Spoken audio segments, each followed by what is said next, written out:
Hi, I'm Kelly with the Service Turn Program. And the following is a presentation by Mr. Hamlin on how you can turn service customers into sales.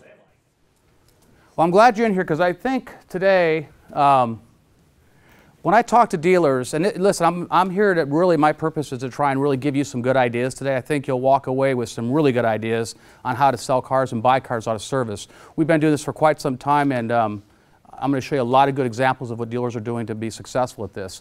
The reality is most dealers aren't doing anything. When I talk to dealers, probably 90% of dealers do nothing to buy or sell cars out of service, and it really is a huge opportunity as you guys are seeing with selling 25 or 30. I think I can show you today how you might double or triple that, hopefully. Okay. The objective today is I want you to understand the magnitude of the opportunity. It's interesting. I've been in the dealership industry since 1988. I was a dealer principal for many years.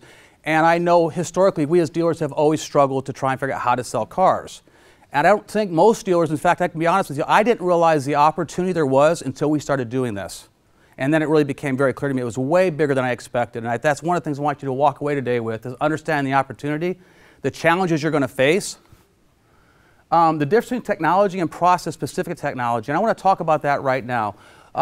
While I'm not going to try, I want to be careful not to try and sell. I want to show you technology today, existing technology, that is different than just technology. Technology is built around a specific process that will help you sell cars out of service. And I think there's a very big distinction there. I know from the 20 group meetings I went to, and I'm sure you all can relate, you go to a meeting, you get some new best idea, it may be technology different, it may not be, and you come back to your store, you implement it, and it really just falls flat. It's flavor of the month. We all can relate to that. Process-specific technology should support a process that you do that just supports it. Technology is not the solution, it's the support of the solution. What to look for in a vendor/partner, and I want to say this too, having been a dealer and a vendor on both sides, just kind of an added tidbit. For those of you out there that deal with vendors, which is every single one of you, I would strongly encourage you to look at your vendors as partners. I have seen over the years dealers that really embrace their vendors and really look to them like partners, and they get 10 times more out of them than they normally would. And I can say that from our company as well. We respond much more when we feel like we're a partner, just a little tidbit.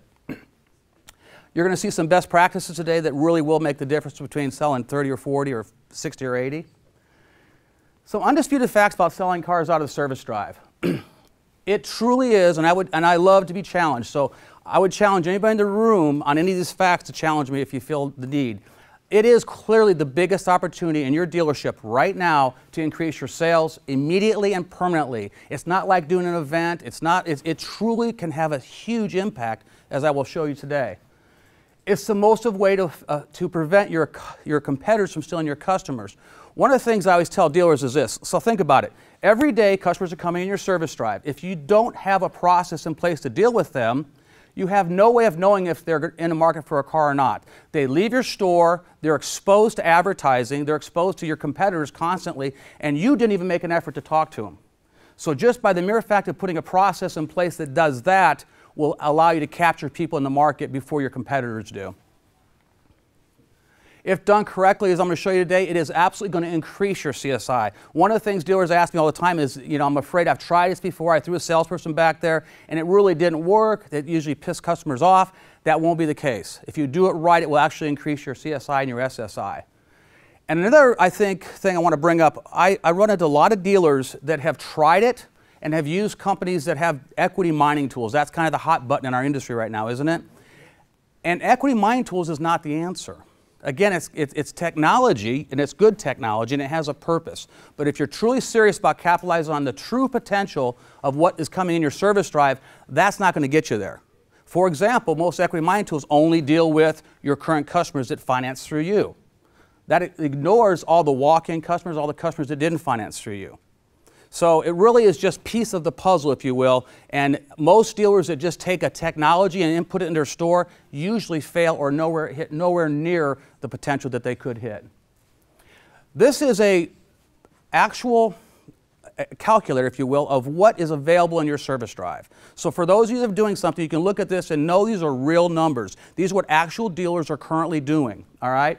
So if you take 1,000 repair orders per month, and we just took a $2,000 gross profit, The typical dealer, before they do anything, sell between 1/4% and 3/4% of the vehicles coming through the service drive, if they don't implement anything.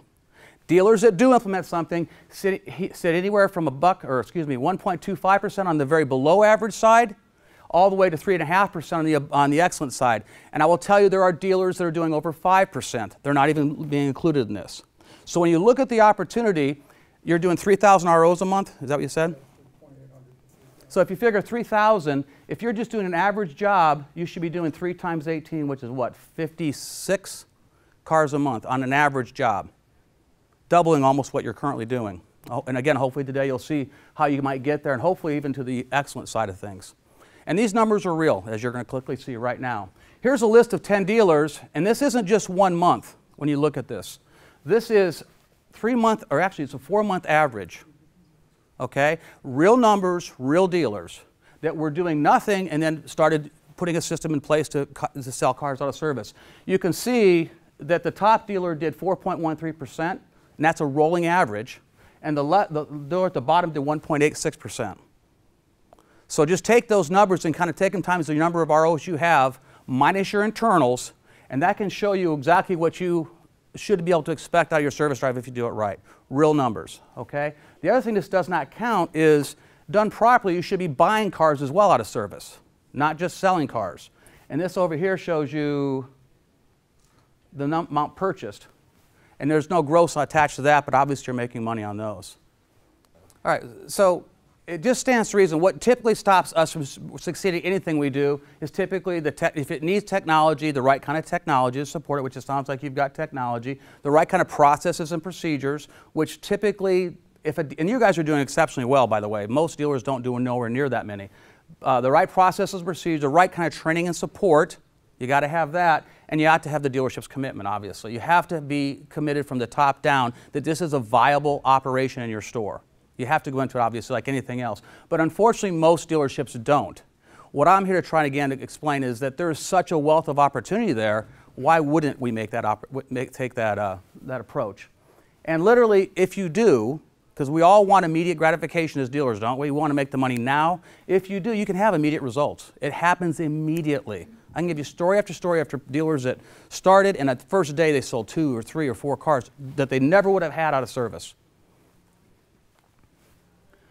So let's talk about the processes. What I'm going to share again today is best practices, what we've seen work the best throughout dealerships. And so again, it's customizable, whatever you do in your own stores, but I'm just going to share with you again best practices. So staffing, if you ask me, all right, Bill, what do you recommend? This is what I recommend.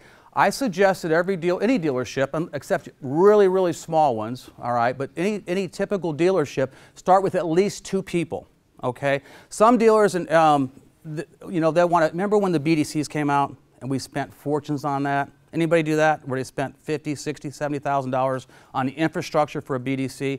You don't need to do that here, okay? Start it and build it organically. Let it prove to yourself how it works, and you'll find yourself out in your 3rd, your 4th, your 5th person very quickly. So you want to start with 2 people.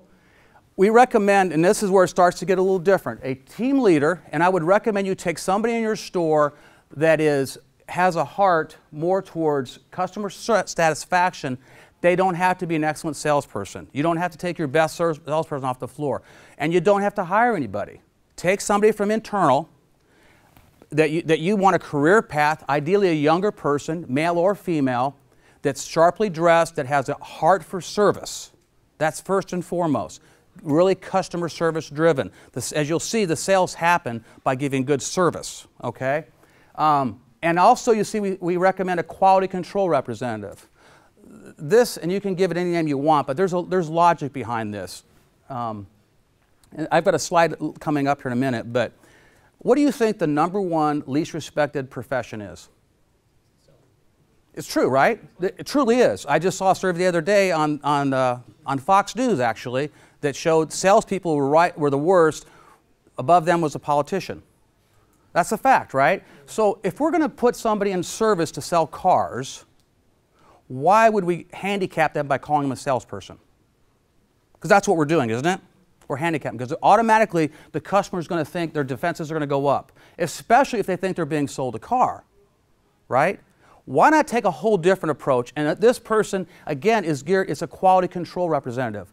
And if you're a Nissan store, you're a Nissan quality control representative. If you're a Honda quality control representative. But that's their title and that's what they do. And their whole process is built around customer service through sharing of information. You ever hear of the company called Maritz? It's a big marketing company. They just did a survey, and the number one thing customers want when buying a car is information. They want information. So why not play off of that? A quality control representative that's concerned about your experience in service, helps your CSI, and then shares information with you in a non-confrontational way. Think about that. That works, okay? And you don't need a superstar salesperson to make it work. You need somebody that cares about the customer. And they need to work the service drive exclusively. That may sound logical to some of you, but trust me, literally 9% of the dealers don't get that. They need to work the service drive exclusively. It needs to be their new playground. All right? They need to be held accountable to that function. The service or the team leader is the person that is the go-to person to make that work. And I'm telling you straight up, 2 people can make all the difference in the world in your service drive. And then as that happens, you add the 3rd person and the 4th person. And then the career path that you gave that team leader becomes reality. They're a whole new leader in your company making you a lot of money. Let's talk about why it doesn't work, or what most dealers struggle with is they don't have all the pieces of the puzzle. It isn't just one aspect. It's not just data. It's not just processes. It's everything, like any part of our business, doing everything right, isn't it? So make sure as you do this, either if you're going to do it yourself or if you're going to hire a company to do it, that you make sure that they provide you with scripts, routines, job descriptions, call guides, pay plans. So like one of the things a lot of dealers will do is, and these are dealers that commit a salesperson or people, and I try to get away from calling them salespeople, quality control managers or representatives. They pay them a small salary plus commission.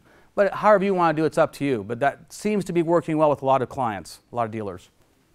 But make sure you have all these in place, because if you don't, aren't you just shooting in the dark? If you don't have a job descriptions, routines, something to hold the folks accountable. And I do strongly encourage that is their playground, because you're going to miss every opportunity. What's going to happen here is, what's curious about this whole deal is when you look at the percentages of conversions, that is the tip of the iceberg.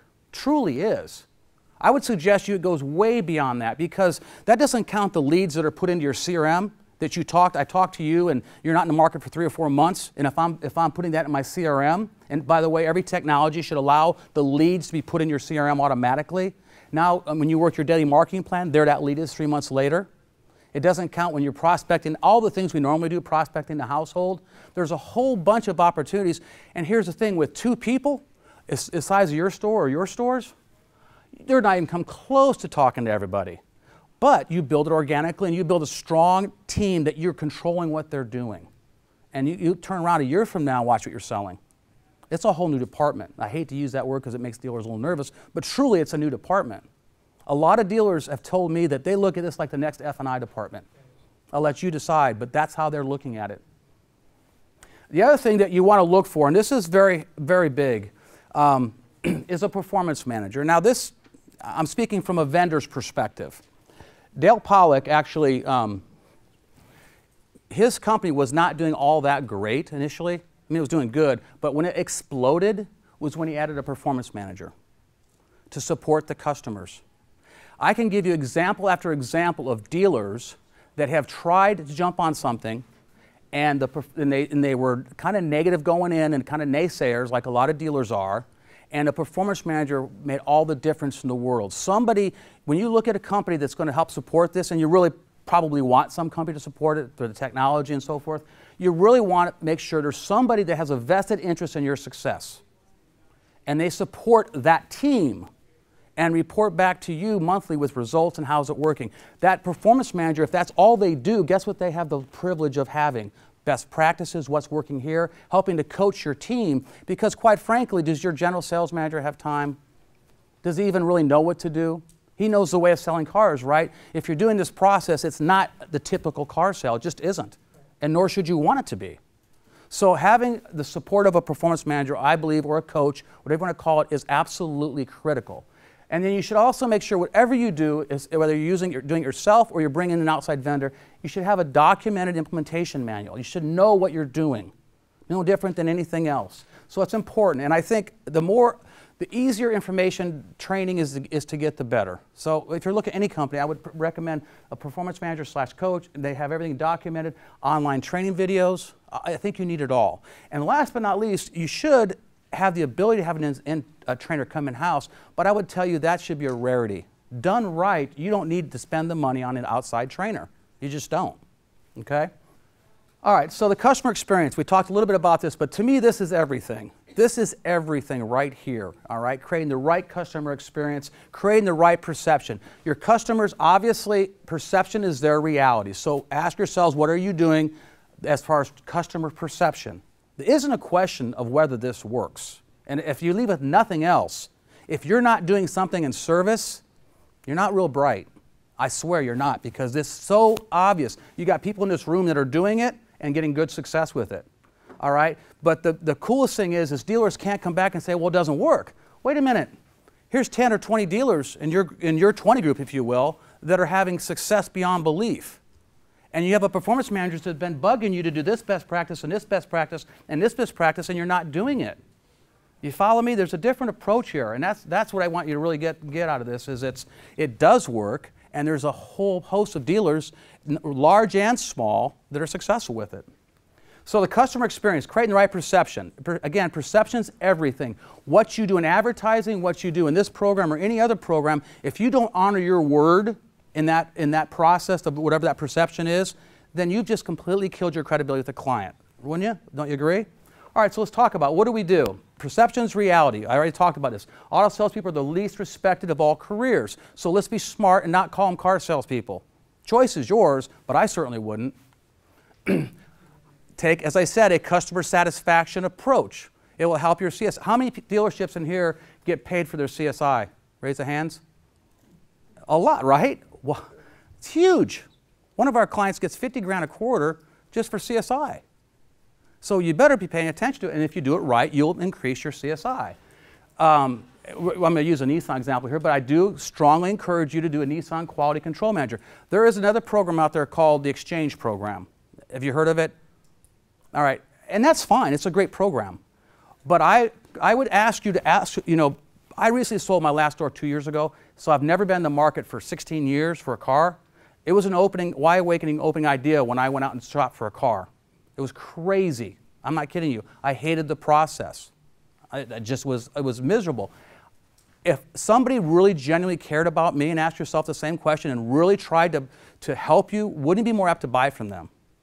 So I can't stress that enough. And now, back to what I said before, providing meaningful information to a customer with a true heart to servicing them. This is all about a process, as you'll see, of providing information. And what you guys are doing, it sounds like, to a degree, with what you're already doing. Proper processes to support the perception. So if you create perception here as they enter the service drive, that perception needs to follow all the way through the sales process. It must, or you've just killed your credibility. And then you have the proper merchandising that supports the process. So for example, this is a Nissan store in Pennsylvania. It's Kelly Nissan, actually. And this follows the same line you guys are going, it sounds like, where you drive into service drive and you see we're paying above market value for high demand vehicles. Ask your service advisor if your vehicle qualifies. That's the perception they come in. It's unmistakable, right? You drive in there, you're going to see it, right? If you saw their waiting area, you'd see the same thing. Is that one of the buyback special the guy in the lab coat? Yeah. We recommend, well, I'll show you that in just a second, but we strongly encourage that as a best practice. And everything we suggest to you is, again, best practices. You can customize it however you want. But I can just show you too much evidence that what we're suggesting works. Again, so that's the first perception. A customer comes in and they're immediately thinking, wouldn't you think, I wonder if my car qualifies, right? So next thing that happens is, well, that's the lab coat we're talking about. I ignore the picture, it's not the best. Do you guys use lab coats? Yeah. You guys do? Yeah. Do you think it works? Yeah. Think about this again for those of you who haven't done it. Having the perception of a quality control manager in a white lab coat as opposed to a salesperson, and making sure his office isn't in the sales department, it's in the service drive or service drive area, is going to create a much different perception, isn't it? It has to. And that's what we're talking about, perception. So the process is you have to have process-driven technology, we believe, as you'll see how this technology flows, the right customer experience that leads to a written offer to purchase. So the customer's coming in, the perception is we're paying high demand dollar for high above market value for high demand vehicles. All right, that's the perception.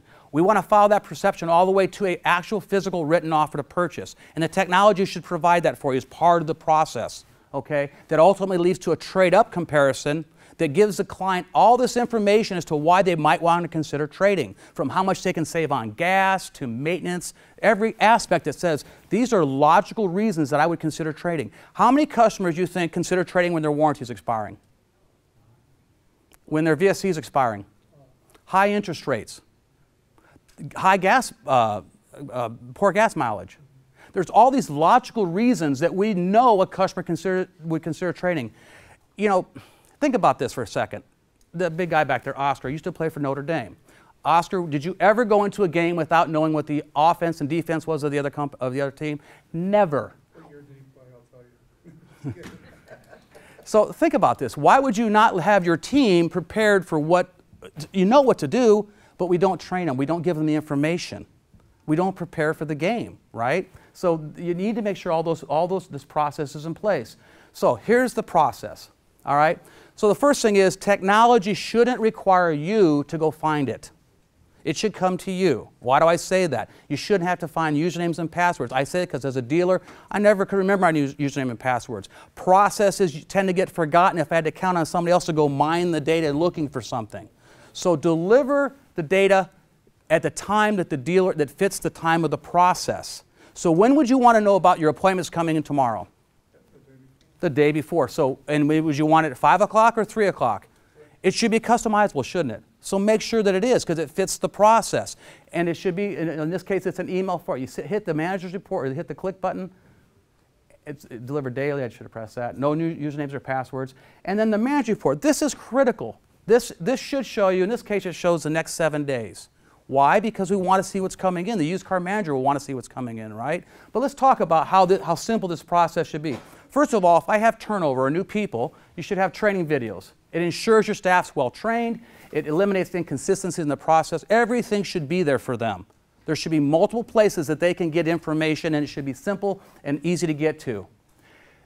When you think about who do you want to showcase on this report, it should, first of all, it has to integrate with your DMS. How else can it pull it? You want to be able to filter out the bad opportunities. I hear so many dealers say, you know, I get this report and it gives me people I just sold 3 months ago. It doesn't filter out the people you want filtered out. So any good technology should allow you to filter out what you want filtered out, not what they tell you to filter out. Because every store, I have Hyundai stores, for example, that filter out nobody. Because they can sell you a car 2 months ago and sell you a car again. So everybody's different. And it should integrate with your CRM. See over here on the right, all the equity, and you guys have probably seen this with Extreme, I'm guessing, right? Well, you should be able to push those leads into your CRM automatically. And I don't know if they do or not, but you should be able to. And you should be able to choose, I want only ones with equity or ones without equity, or all of them. All right? The other thing I want to tell you is these, as I'm sure you guys know, are only a portion of the opportunities. There's all the walk-in customers and all the people here that you didn't finance that are opportunities. So you need to have, as you'll see, a process to deal with those. Otherwise, you're eliminating a whole bunch of good opportunities. All right? You should have it simple for your used car manager to have a better understanding of the vehicle coming in by hovering over the vehicle to know what kind of trim, transmission, engine, and drivetrain. The book value should be the book value that you choose, as far as within the book, like we use Kelley Blue Book, and it makes sure it takes in mileage into consideration, add in deduct. We recommend that at minimum you call high equity customers the night before, at minimum. So as a way to make that simple, hover over off this report with all the contact info, the quality control manager makes that call. And it's a simple little call. Hi, this is Bill over at Kelley Nissan. I see you're coming in tomorrow. I'm the quality control manager. It's my job to make sure your experience tomorrow is 100% excellent. I'm going to be in the store tomorrow. I see your appointment's at 7:40. I'd like to stop by and introduce myself. Something that quick, that simple. It's all about customer service. They don't even think about you're selling them a car. Okay? Next thing is client information sheet. This is a pretty comprehensive client information sheet. This is where the power's at. This should be delivered via email. Again, you shouldn't have to go look for this stuff. It should be there for you. And it should have everything on it that you need to sell a customer. On this report, there's 5 potential reasons that a customer would consider trading. Now imagine, and this isn't for the ones that are doing this, is for those that aren't doing it. Imagine you have all these salespeople up there waiting for customers to come in your front door. Does that sound familiar? Yeah, all the time, right? All the while, you saw on that sheet before, there was 8 people just on that before the fold of customers coming with equity that never get talked to in most stores, ever. Wouldn't you rather see this customer coming in being prepared for that person, knowing that their mileage is high or it's not, what their equity is, what they're paying in interest, when their warranty expires, when their VSC expires? All those things are important things that that process should take into consideration as you start to share information with the customer.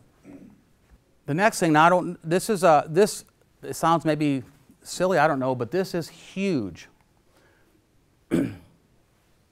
Customer letter. So we know that your team, if it's 2 people, how many do you guys have working? At the service truck, we rotate our salespeople through. Okay, but they're 14 people rotate through. and they can't possibly talk to everybody, can they? And what about the walk-in customers, or what about the ones that drop off their vehicles? What percent of your customers are drop-offs? 2/3. 2/3. So again, shouldn't a process and a technology that supports the process deal with that issue? So here's an idea how to deal with it. How about a letter that's automatically generated, that's customized for the customer based upon the filters, that basically says, and we want to thank you for, and this is obviously customizable, choosing Kelly Nissan to handle your service needs. My service manager informed me that you're bringing in your 2010 Altima for service today at 8. If you have a moment, I'd like to speak with you about the possibility of purchasing your vehicle. Your vehicle's on our high demand list, and it gets into gas mileage and some incentives and so forth. But everybody gets that fits the parameters of what we want. This generates phone calls and email leads. It just does. So now everybody that we want to get talked to or contacted gets this. And think about what you're spending in advertising. You send out direct mail pieces at $1 a piece, and you could just simply hand this to your customer. Mr. Dealer, I'm the service advisor. Hey, John, my dealer wanted me to give you this letter. It's handwritten on the outside of the envelope with your name on it. It's very personalized. They're not used to that, and it's simple. That's the only thing your service advisor really, in the process I'm suggesting, has to do, is hand that letter out. And again, that should be delivered via email. So all you have to do is click on those links, print the letters, fold them, and your receptionist can do this in 10 minutes. Fold the letters, put in an envelope, put the customer's name on the outside and their appointment time, give it to the advisors. It's that simple. 10 minutes a day. Look at what that's going to generate in traffic. And look at the perception it gives people, right? Same thing with the client information sheet. Simply click it. It should be a print file, print it. It's all in chronological order. There they are. Why? Because that team leader should be doing what the night before? Having a strategy for tomorrow, shouldn't he? Shouldn't be waiting for the last minute. That's why, again, I go back to it needs to be a team that you start with and they're committed to this. God knows it's worthy of that commitment. You can either have them sitting there waiting for traffic on the front door or truly taking a proactive approach about all that good traffic coming in the back door. All right, so the next thing is walk-in customers. What do you do to handle walk-in customers? The technology should allow you to deal with that customer, which now allows you to deal with every customer coming in your store, right? And also, the technology should allow you to, within a matter of seconds, ascertain that customer's equity. Because isn't that really what we're after? We want to know how we might be able to help this customer reduce their payments, improve their gas mileage, or whatever the case may be, right? So we need information. So it should be as simple as putting in, and what we recommend is that the advisor prints an extra copy of the repair order and gives it to the quality control manager. Simply put in the VIN number, hit decode, and it should automatically search your database, your DMS, and pull up that customer if they're in there and do a complete VIN decode. If the customer's not in there, it should allow you to put their name and address and contact information in a matter of seconds. All right, now this customer is on your reports. Now it's being tracked, as you see over there at W, as a walk-in customer. I talked about the opportunities before. This is so relatively new. Think about a year from now when you are tracking walk-in customers, conversion rates, scheduled appointments, conversion rates. By the way, where do you think you make more money, a scheduled appointment or walk-in typically? Walk-in? What would you rather have, a scheduled appointment or a walk-in customer? Sales? In service. Scheduled appointment? Most people would say schedule an appointment because you can spread the work out, you know what you can. All right, so I see dealerships that are doing a terrible job on scheduling appointments in the service. Everything's walk-in customers. And I'm not here to disagree, but I'd like to consider that when you have that, you can spread the work out and it makes it a little easier. But think about down the road how you can start to track the conversion rates of those people and see how well you're doing with what percent of my appointments scheduled versus walk-in, how am I converting those? Again, it's just the tip of the iceberg of what's available to you. So the next thing is, so the customer comes in, and let's kind of back up and kind of go over the process. So the customer gets a confirmation call the night before from the quality control manager. They drive into the dealership, they see all the point of sale material, right? They get greeted by the advisor says, oh, by the way, my dealer or my general manager want me to give you this letter. They either leave or they go into the waiting area. If they go into the waiting area, they're greeted by the gentleman in the white lab coat, which again I strongly encourage. And that gentleman comes in and says, hey, Bill, how you doing? I think I talked to you on the phone last night. Yeah. Hey, if you got a couple minutes? Sure. And walks him to his office. It's a simple little non-confrontational approach, and it works. Right? I sit that customer down in my cubicle or my desk, and I says, you know, how's your experience going so far? Is everything good? No issues or anything? What's your car in for? You know, just make small talk, builds rapport like they normally would. And then says, if you don't mind, I'd like to check our information to make sure it's accurate in case we get any safety recalls or anything like that, or special coupons or stuff we want to get out to you. You got a couple minutes for me to do that. And by the way, I can promise you, you're going to probably enhance your data by about 20%, because you're going to find out there's a lot of people you have the wrong information on. So this is an ancillary benefit, is getting data updated. All right, in doing so, I go over name, address, all logical stuff. I get to the point where it says is your make and model. Now I know what he's driving, right? And I know he got a letter. But I simply say, I see you're driving a 2006 Altima. Did you get a letter from the owner? Because that's on our high demand list. Oh yeah, I did. He says, you know, and then you say something this simple. You know, they're paying silly money for that right now. If you'd like, I can have that vehicle appraised while you're waiting, while it's being serviced. It won't take any additional time. And I can provide you with a written offer to purchase. It doesn't cost you a penny. Would you like me to go ahead and do that? How many customers do you think would say yes? Almost every one of them. So now let me back up and say this. Even if they don't, like the walk or the drop-offs, a lot of dealers are going to the point they're trying to appraise and leave appraisals on the seat. Who do you think does the best job of buying cars in our industry? Anybody? CarMax? CarMax kills it. They have their own auctions. I've sold 3 cars to CarMax, by the way. I went through their process 3 times. And I tried to take what they're doing to make it better. But they're really good at it. They really are. So we used to think as car people, well, I don't want to share what we pay them because they'll go shop us. CarMax killing it. So wake up. Do it. It works. All right? So the process should allow for that, shouldn't it? So now I've got you down. I order the appraisal. I'm building a report. It's the same appraisal process you normally do. I get the appraisal back. I simply click a button, and the application should show you that information of that customer, everything pre-populated except for the vehicle condition, which you devalue the trade off the appraisal. And then you simply put in the offer and the appraisal's name and your name, and then hit generate. And it generates a written offer to purchase customized for the dealer or for the customer. And you simply show this to them, and it's good for 7 days. It's very similar to what CarMax does. Okay? But now what have we done? We have taken a customer that just was a service customer and got them to the point we might be able to buy their car, right? But in most cases, they're going to replace it. So now the next part is, how do we go from this non-confrontational approach to I'm going to give you a written offer to purchase, it doesn't cost you anything, to getting you to where maybe you might be interested in a car without me looking like I'm just trying to slam you into one.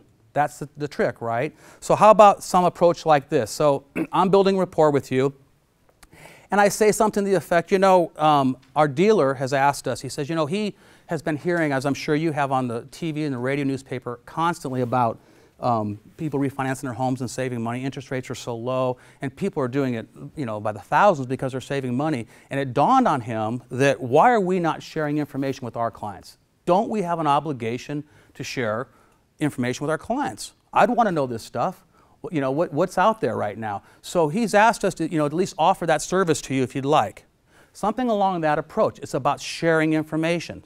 All right, so now if most hopefully would say, yeah, I'm interested in seeing what I might be able to save or gas savings or so forth. Then you simply click a button, click on a payment reduction analysis.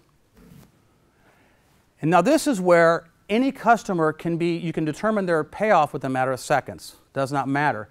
If the customer bought from you, the top part up here is already filled in. All that's filled in. So you already know that information. There's nothing to do. But let's say there's somebody that bought from your competitor. You're simply, through the building rapport, after they want to know this information, you simply say, currently, what is your payment on your car right now? It's what, 300, blah, blah, blah. What kind of interest rate? Do you remember what your interest rate you're paying? You just simply input it in. And is that like 36, 48 months? Customers will give it to you. They will. All you need is those top 3 things, and either when they bought or the payments remaining. And it's an estimate, and they know it's an estimate, but it's usually very accurate. Once you get that information, it automatically tells you what their equity is, estimated equity. So now everybody you can kind of tentatively work a deal with without the hard commitment of these are actual numbers, okay?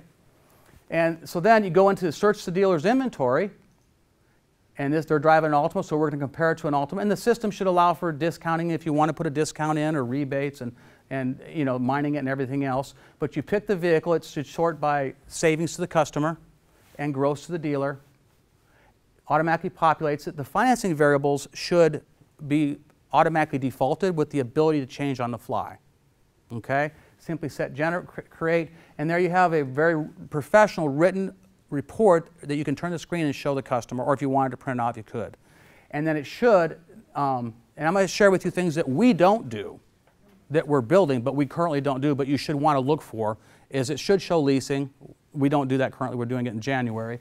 It should show maintenance, anticipated maintenance costs. We're not doing that. It's coming in January. It should show gas savings. That's a huge one. It should compare the vehicle they're driving to the vehicle they're trading in and where they're saving. And by the way, people say, well, what if they get worse gas mileage? Then it shouldn't show anything, right? It shouldn't show where you're costing you money. The whole idea behind this is to really value up the vehicle they're looking at with all the benefits of it, and where it should highlight where they save money. And it should be customizable. Some dealers like to do 3 scenarios. Some want to do 1.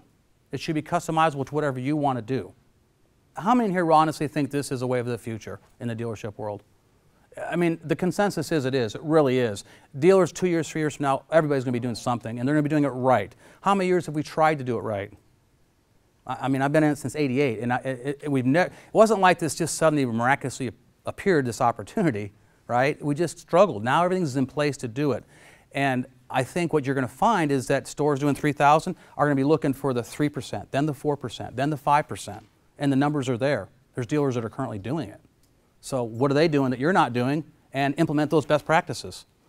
And also know that, and again, Kelly can relate this, no 2 dealers are exactly the same. So you have to have enough sense to say, you're more like this dealer, and we recommend maybe you do it slightly different.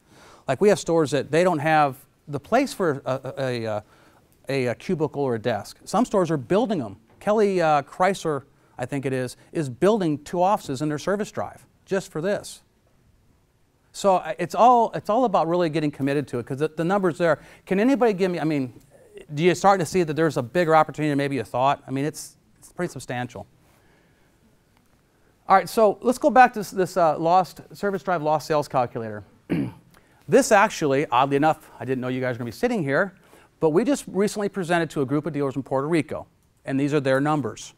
Okay, these are their actual numbers. They are selling about 15 cars out of their stores out of service, which is 0.54%, which fits right into that range I told you most dealers get by doing nothing. All right, and if you look at this, if they just did an average performance, just average, they would pick up an additional $1.04 million in gross a year. The numbers don't lie. These aren't made up numbers. Dealers are doing it. Additional $1.04 million. Okay. Think about this. Now look what average is. It's 1.75%. Okay. 2% is on 3,000 is 60 cars. This group right here is averaging 2.85% on a 4-month run. Okay. That equates to, if that group just did what this group is doing, they'd pick up almost $2 million in additional gross. The reason I show this is because, I just want to make sure everybody realizes that the potential, whether you're a little bulldog Kia doing 500 ROs a month who sold 20 cars last month out of service and was doing 4, or you're a big group doing 3,000 ROs a month, the numbers are staggering. And it just becomes insane when you think that You're having these people wait for ups in the front door, know nothing about those ups, while all this wonderful traffic's coming in the back door and you're not focusing on it. It makes no sense. So the takeaways I hope you get today, do you, again, show of hands please, do you see the magnitude of this opportunity? That's my job to make you see that today, hopefully. Do you see the challenges of being successful? I shared some best practices with you. I mean, there's lots of ideas how you can make it work, but I think first and foremost, you've got to have the right process, procedure, and technology that supports it, and ideally create that customer service approach. You'll see so much more success. Again, the difference between technology and process. Do you guys get that? There's a big difference between just having information and having information that follows a process and gives you everything you need along the process. What to look for in a vendor partner. Hopefully I've spelled out some things. And some best practices. We got into some of those. So, was this worthwhile, I hope? Yes. Good. Well, thank you guys and ladies.